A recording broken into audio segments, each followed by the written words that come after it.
Alhamdulillah wassalatu wassalamu ala Rasulillah. Amma ba'd. Teman-teman rahimani wa rahimakumullah. Sekarang kita sedang berkumpul dengan teman-teman dari lintas komunitas ya, Masya Allah. Ada dari Ciwidey Mengaji, dari SCS Bandung, dari Tulang, dari Terus Mengaji juga. Kita di Ranca Upas dan mudah-mudahan nanti bisa mengadakan Bandung Muslim Camp di sini bersama-sama, insyaallah ta'ala.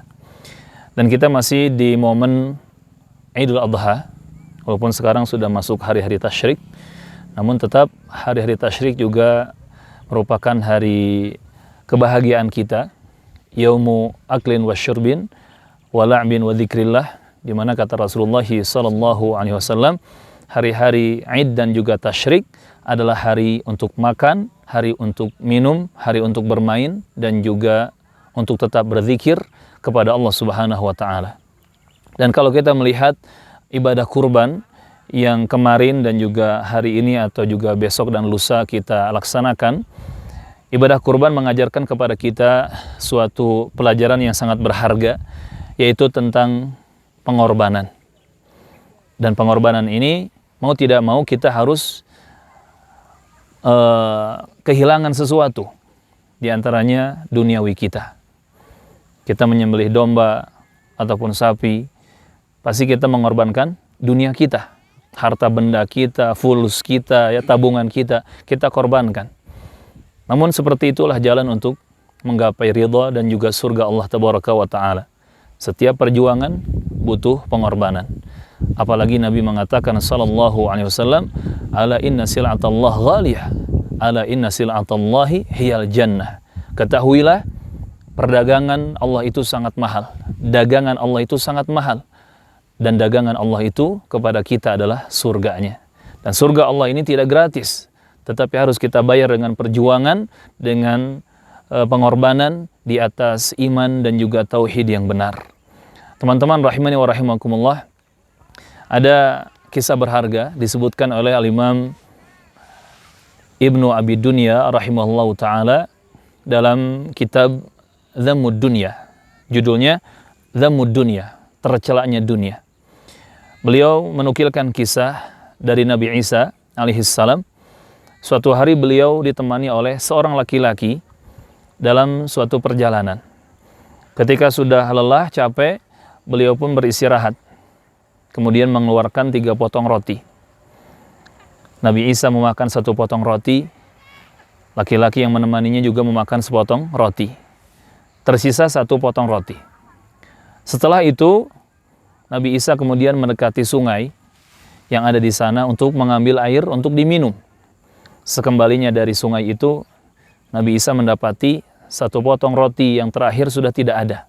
Ketika ditanyakan, siapa yang memakan potongan roti yang ketiga? Laki-laki itu menjawab, la adri, saya tidak tahu. Kemudian setelah itu, Nabi Isa pun berjalan bersama laki-laki tersebut hingga sampai di suatu lembah yang ada airnya, dan mereka terus melewati lembah yang berair itu sambil bertanya. Kata Nabi Isa, siapa yang memakan potongan roti yang ketiga tadi? Laki-laki itu masih menjawab, la adri, saya tidak tahu. Terus mereka pun berjalan sampai di padang Sahara yang penuh dengan pasir ya. Kemudian Nabi Isa bertanya lagi, siapa yang memakan potongan roti yang ketiga? Laki-laki itu menjawab, saya tidak tahu. Kemudian singkat cerita, Nabi Isa pun mengambil pasir, yang kemudian pasir itu biidznillah, dengan izin Allah, dirubah oleh Nabi Isa menjadi emas. Jadi Nabi Isa meminta kepada Allah Azza wa Jalla agar pasir itu berubah menjadi emas, dan qadarullah berubah menjadi emas ya. Kemudian Nabi Isa membagi 3 bagian. Bagian pertama dari emas itu untuk Nabi Isa, bagian kedua dari emas itu untuk laki-laki yang menemaninya, bagian ketiga, kata Nabi Isa, bagian ketiga emas ini saya akan berikan kepada orang yang telah memakan potongan roti ketiga. Tidak lama dari itu, laki-laki tersebut kemudian berkata, saya yang telah memakan potongan roti ketiga. Akhirnya dia jujur setelah 3 kali berbohong, karena dia melihat ada bagian emas ya. Akhirnya Nabi Isa memberikan emas tersebut kepada laki-laki itu, bahkan semua ya 3 bagian itu semuanya diberikan kepada laki-laki tersebut emasnya, dan Nabi Isa pergi meninggalkan laki-laki tersebut. Singkat cerita, laki-laki ini berjalan sendirian dengan membawa emas yang banyak ya 3 bagian. Kemudian dihampiri oleh 2 orang begal atau perampok. Daripada kehilangan nyawa, akhirnya dia bernegosiasi, kita bagi 3 saja emas ini, tetapi jangan bunuh saya. Akhirnya mereka sepakat, emas pun dibagi 3. Laki-laki tadi, kemudian 2 orang perampok. Akhirnya mereka berteman. Nah, lihat, Allah mempertemukan seseorang itu sesuai dengan karakter dan juga bawaan dirinya.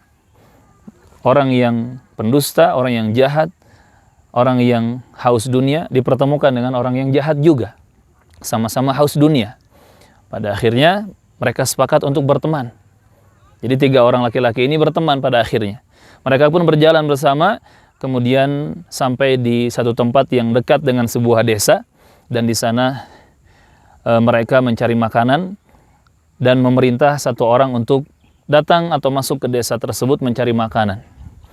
Ketika 1 orang mencari makanan ke desa tersebut, yang 2 orang berdiam untuk menjaga emas tadi, ternyata masing-masing punya pikiran jahat. Yang 1 orang mencari makanan ke desa, dia berpikir, kenapa saya harus membagi emas itu 3 bagian? Kenapa saya tidak mengambil semuanya? Cukup saya racuni makanan ini, kemudian mereka akan mati. Dan 2 orang yang menjaga emas juga berpikiran jahat. Kenapa harus dibagi 3 orang? Kita bagi 2 saja, agar lebih banyak bagian kita. Adapun nanti yang teman kita sudah mencari makanan, kita bunuh dia. Singkat cerita, 1 orang yang mendapatkan makanan di desa itu, kemudian kembali ke 2 orang temannya dengan membawa makanan. Kemudian setelah sampai, makanan itu diambil, dan orang yang membawa makanan ini langsung dibunuh oleh 2 orang temannya yang menunggu emas tadi. Walhasil, 1 orang yang sudah mendapatkan makanan mati terbunuh, kemudian 2 orang yang tersisa menyantap makanan yang dibawa oleh orang yang sudah dibunuh tadi. Dan pada akhirnya 2 orang ini pun mati, karena makanannya sudah diracun. Walhasil, tidak ada yang memiliki emas, maka emas tak bertuan. Ini pelajaran yang bisa kita ambil teman-teman rahimakumullah dari kisah yang berharga ini adalah ternyata orang yang mengejar dunia itu terhina. Orang yang mengejar dunia itu akan hina. Dunia akhirat dia akan tercela. Makanya para ulama mengatakan zamud dunia, memang dunia itu dipenuhi dengan celaan-celaan. Na'udzubillah. Dan alhamdulillah pertemuan kita bukan karena dunia, bukan karena ambisi-ambisi kepentingan pribadi ataupun duniawi, tetapi kita bertemu lillah fillah wa billah, betul-betul karena Allah Azza wa Jal, saling wasiat, saling menasehati karena Allah Subhanahu wa Ta'ala. Karena siapa yang bertemu dan berkumpul karena sebab alasan dunia, maka biasanya perkumpulannya tidak lama dan pasti tidak akan solid. Tetapi kalau kawan-kawan berkumpul karena Allah, karena iman, karena Islam, karena sama-sama berjuang untuk la ilaha illallah Muhammadur Rasulullah, sama-sama memperjuangkan ilmu syar'i, insyaallah tabaraka wa ta'ala, maka pertemuan dan perkumpulannya akan diberkahi dan dijaga oleh Allah tabaraka wa ta'ala. Itu teman-teman sedikit kisah yang bisa kita ambil sebagai pelajaran dari berkurban, di mana perjuangan butuh pengorbanan, dan semoga Allah menjaga kita semua untuk terus bersama-sama istiqomah berjuang membela la ilaha illallah Muhammadur Rasulullah. Begitu teman-teman ya yang bisa disampaikan. Astaudikumullah dinakum wa amanatakum wa khatima amalikum. Wassalamualaikum warahmatullahi wabarakatuh.